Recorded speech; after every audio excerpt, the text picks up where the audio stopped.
My name is Carina Gardner, and I'm what you would call a practical designer. If you're ready to create a life that you love, become an incredible force for good, and generate income while pursuing your dreams, this is the podcast for you. Welcome to Make and Design. Hey guys, today I want to talk about why I love Coco Chanel so much. So many years ago, I read a book by Lisa Cheney called Coco Chanel. So I know there are a lot of other books. In fact, by the time this gets podcast, I've read like one or two other books on Coco Chanel because I'm just fascinated by her life because she really is a rags to riches kind of story. She grew up very, very poor and ended up being a huge brand name, which is so fascinating to me. But what I really like about her is that she had immense business sense, which is funny to say about a fashion designer. I think all good fashion designers probably have amazing business sense, but with her, what I thought was so interesting was that she, while Dior was busy creating a new silhouette, not a new, but like a very, tight silhouette for women, which I love Dior as well, but, tightening the waist again and trying to create that hourglass figure. Chanel was doing the exact opposite and creating these very shift-like dresses that were comfortable, getting rid of corsets, letting women be free in these outfits and be fashionable.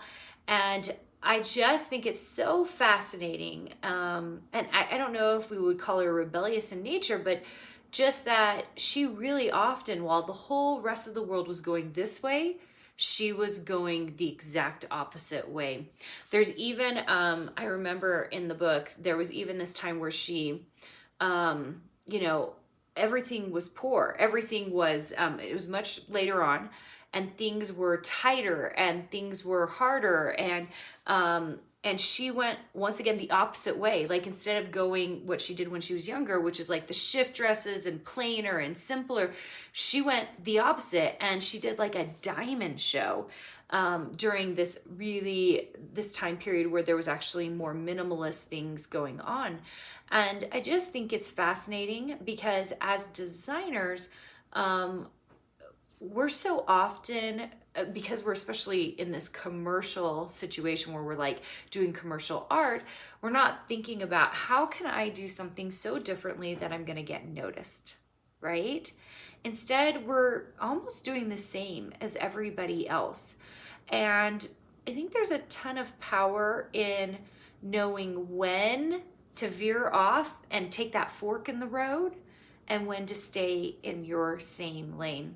So when I taught at the University of Minnesota, and I also taught at the Arts Institute in Minnesota, so I was teaching at both of those places at the same time, I remember talking to a student and they were like, you keep saying no drop shadows. And I was like, yes, do not use a drop shadow to save your life. And she was like, when can I use it? And I said, when you know how to break the rule correctly.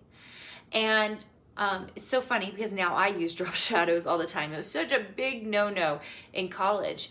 And it's because I know when to break the rule and when to not break the rule. When is a drop shadow useful and does it create the value you need it to create? And when is it just a really terrible design element, right? And I think that's the thing, at the beginning of our design careers, we ought to be following the rules. Why? Because when we know the rules, then a little bit later, as we become more seasoned and experienced, we figure out when it's time to break the rules and when to break them correctly. I think that is something that just comes with experience. Just like the no drop shadow to our design students, once they left and they understood the core principles of design, then we felt great about them using a drop shadow in the correct circumstances. And I think I relate this all back to Coco Chanel because she, I remember one of the things in the book that I really liked was that they talked about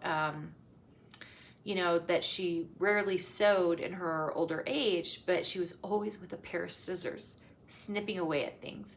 And so much about being a designer in general is about the editing. we should be spending more time putting a lot in, and then we take away elements. We start taking away elements so that we're editing it out. One of the problems I see really often, especially in my design program when I'm working with designers, is they haven't put enough in to begin with. So if we don't put enough into the design to begin with, there's nothing to edit out. I look at it and I go, it's time for more. We need more in it. Because if you don't put more in, then you won't know what needs to be edited out. If there's not enough, then it doesn't become complex and sophisticated and interesting. It doesn't help us see the focal point better. We aren't entertained by the piece. However, if we put a lot in and then you pull away the things that, end up not serving the design, then you get something really beautiful, something that really works, and it's easy for the eye to see, and you can get your messaging across. And that's really what we want with design.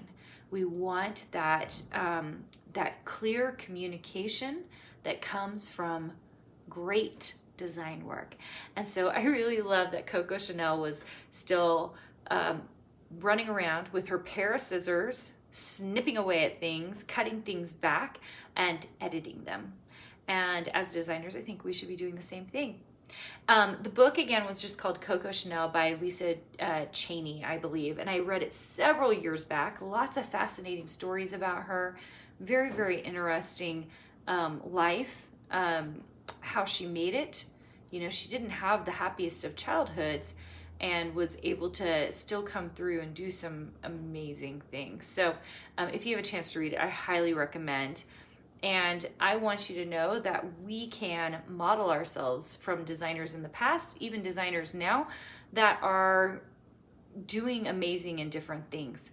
And I think it's a great example of trying to figure out your way, doing something really different than what you're seeing everybody else do, because it will make you stand out.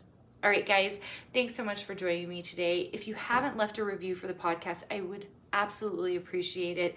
It is the lifeline of podcasts to get reviews, helps other people find us. And we are doing our best this year to let people know that design is for everyone. Design is a learned behavior, and design can be for anyone, whether you're viewing it and understanding what you're looking at, or you're the person actually designing it. All right, guys, I'll see you guys later.